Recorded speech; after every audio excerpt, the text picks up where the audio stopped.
You know, my mother would have sacrificed her life to pay for the sins of the world.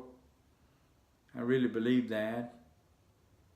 I believe she would have suffered through the humiliation as the crowds mocked her and ridiculed her, and the unbearable pain as the soldiers beat her and beat her unmercifully. I believe she would have carried the cross on her broken and bleeding back and died on it, taking the place of all men, including the ones that had nailed her to it. And I believe she would have forgiven them for what they had done. Now, I don't say these things to be blasphemous in any sort of way. I just believe that's how deeply she cared about a lost and dying world. You know, there was a time many years ago that I asked her if she would do that very thing. And as I recall, she got pretty angry with me for asking, or at least my mother's version of angry. She said the one that had walked down that road was perfect, with perfect blood, the absolute perfect sacrifice. And she said she was so far south of perfect that it kept her up at night.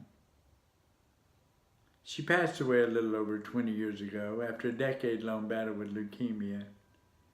And after her funeral, my father gathered his 4 children around him in the living room of the home where we had grown up. Of course, by then we were all in our 40s and 50s.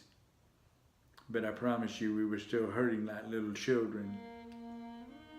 He said back in the spare bedroom, "There's a picture of each of you lying on the bed. Now, they're all crumpled up, so when you first see them, they may appear to be totally worthless. But after I tell you this story, maybe they'll seem a little more valuable."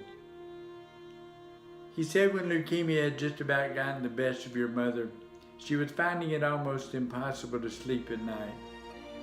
She was afraid her tossing and turning would keep me awake, so she asked me if I would move her into that spare bedroom. The first few nights I could hear her crying in there every so often, but one night it was louder than the others, so I thought maybe I should go check on her. But when I stuck my head in the door, I realized she wasn't crying at all, but she was praying. And it was obvious she was praying for you children, because she was pointing at your pictures up on the wall, one by one, calling you by name. And even after I went back to my room, I could hear her for what seemed like hours. And she did it again the next night, and the next, and the one after that, till I pretty well expected it on most nights. And when her health declined to the point where we were going to have to get home health care of some kind, we moved her out into the living room, into a hospital bed, to make it more convenient for any nurses, or friends and neighbors, or any of you children that might drop by for a visit. But the first thing she asked me to do was to take those pictures off the wall and put them by her bed, and those nightly prayers continued. And when I'd check on her, she'd be lifting them up just as high as she could, first one and then the other, until I thought her arms would give completely out. One day she asked me to take the pictures out of the frames, and I'd see her holding them up just any which way she could, and just as tightly as she could. And I knew she had asked me to take them out of the frames because she had no longer had the strength to hold them up that way. And even during her last few days, when she had no strength at all, and she could no longer see or hear, and she could barely speak above a whisper, saying things that only she could understand, well, I'd almost guarantee you that in her mind, she was still holding up those pictures one by one, as if God was seeing them for the very first time. So were they totally worthless? Well, I guess that's not really for me to say. But if I were you, I would cherish every crease and every fold and every wrinkle in those pictures. Yes, I believe my mother would have sacrificed her life to pay for the sins of the world. But if she had been asked to sacrifice the life of any one of her children, much less her only son, well, I'm afraid the outcome might have been a whole lot different.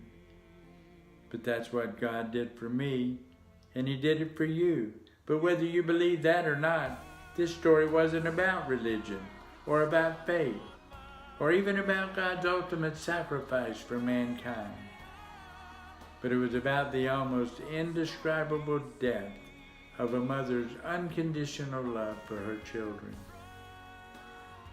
And I don't know what made me think about this story these past few days. Maybe it's just the time of the year. I'm sure that over the next few weeks, a million stories will be told just like it.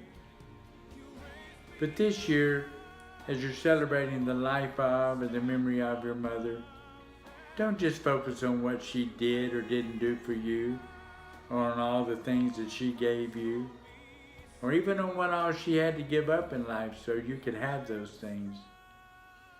But try to think about the fact that if she would like most mothers, she would have gladly and without any reservations given her life for her children. Well, it's what I'll be thinking about anyway. You raise me up.